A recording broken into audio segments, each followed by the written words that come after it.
Hello and welcome. Today's recipe is a very spicy and super delicious mushroom dish, and that's mushroom masala.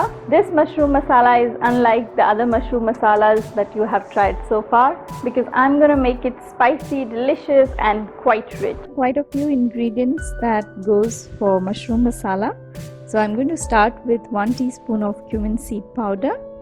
Then I have 2 tablespoons of fresh ginger, and I have cut the ginger into small pieces, as you can see, very tiny pieces, and this is about 2 tablespoons of that, and 1 tablespoon of red chili powder, 1 teaspoon of black mustard seeds, half a teaspoon of turmeric powder or haldi, 1 teaspoon of coriander seed powder. Then I have a handful of peanut and cashew nut. You can add it to your taste more or less, and I still have the skin on in peanuts. Then I have about 5 big cloves of garlic which I have sliced, and then 1 teaspoon each of grated ginger and grated garlic. As you can see, this garlic has a tinge of pinkishness, and that's because I use the same knife that I use to cut my beetroots. So that's why it's a little pinkish. So 1 teaspoon of garlic, 1 teaspoon of ginger grated.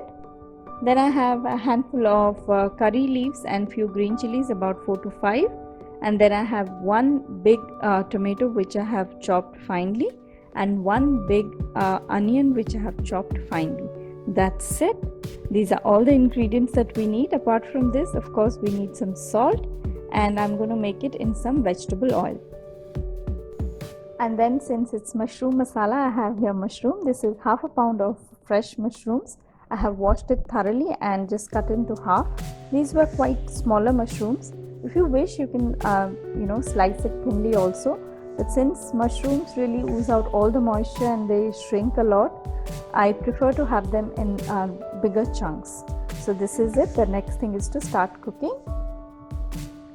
To make the dish, I have heated here about a quarter cup of vegetable oil. Now to this, I'm adding the peanuts, and I'm going to fry the peanut on low heat till they change color and they turn a little darker. Always, whenever you are roasting peanuts, do it on low heat, because the peanut takes a little while to get properly roasted. If you roast it on high heat, or if you fry it on high heat, then it's going to burn and it's not going to get that crunch. So always deep fry or roast it on low heat. As you can see, peanut has changed color. It's quite dark. Now to this, I'm adding the ginger, and I'm going to fry the ginger for about a minute. Keep the heat on medium. Once the ginger gets a little fried up, I'll add the cashews, and then I'll add the garlic. Now to this ginger and peanut, I'm adding the cashews. Just give it a stir. Cashews take very little time to get fried up, and along with the cashews, I'm adding garlic or sliced garlic, and I'm going to fry everything well till they turn light golden in color. Then I'm going to take all these ingredients out, and then I'll use the same infused oil to make the recipe. This oil is absolutely fragrant. That's because of ginger and garlic. And then I'm going to add all these fried things towards the end. The garlic has turned light golden, so this is it. I'm going to take it out, and then we'll start with the dish. Now to the remaining oil, I'm adding black mustard seeds. Let the seeds flutter. Now goes ginger and garlic grated, and I'm going to cook it till the raw aroma is gone. Ginger and garlic is done. Now goes onion, and just to soften the onion, I'll add a little bit of salt, about half a teaspoon of salt, and then I'm going to fry the onion till they turn a little translucent. So goes the salt. As you can see, onion has softened a lot. Now to this, I'm adding the curry leaf and green chilies, and I'm going to just stir it for about a minute. That's it. Once the green chilies get a little fried up, I'll add the rest of the ingredients to it. So this is it. The green chilies are a little fried up. Now to this, I'm adding the tomato, chopped up tomato. and along with the tomato I'll add all the dry spices, coriander seed powder, cumin seed powder, turmeric powder, red chili powder, and a little bit of salt.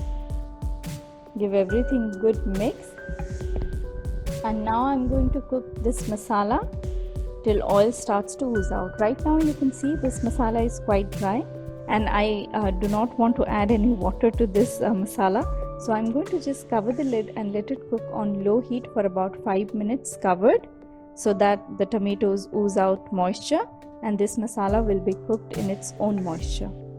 So after 5 minutes you can see the masala is quite soft because the tomatoes and the onion has oozed out the moisture, and I'm going to cook this masala in its own moisture till all the water dries up and oil starts to separate.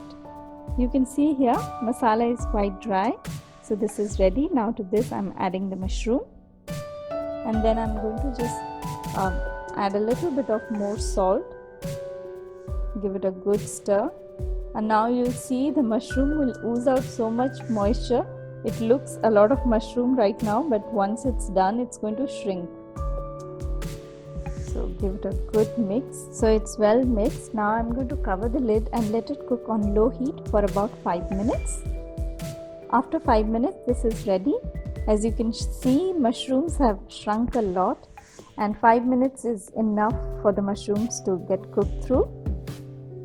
Now I'll just stir it a little till it dries up a little more, and then I'm going to add the deep fried cashews and peanuts. As you can see, it's quite dry. Now to this I'm adding the deep fried peanut, cashew, ginger and garlic. These 4 ingredients will make this recipe very special. This is the speciality of this mushroom masala. This is just unlike any other mushroom masala, and that's because all these 4 ingredients, they are going to give that nice crunch and a lot of taste. And always remember, add these fried ingredients just before you serve it. If you add it before, then the moisture from the dish is going to make the cashews and peanuts soggy, and it's going to lose its crunch. The very delicious and very spicy mushroom masala is ready. When you take a bite, you get the crunch from cashews, and then you have the very meaty and delicious texture of mushrooms. Do try this very delicious dish and share your comments and your suggestions. If you like this video, you know what to do. You need to hit like, subscribe and share. We will meet next time. Till then, bye bye.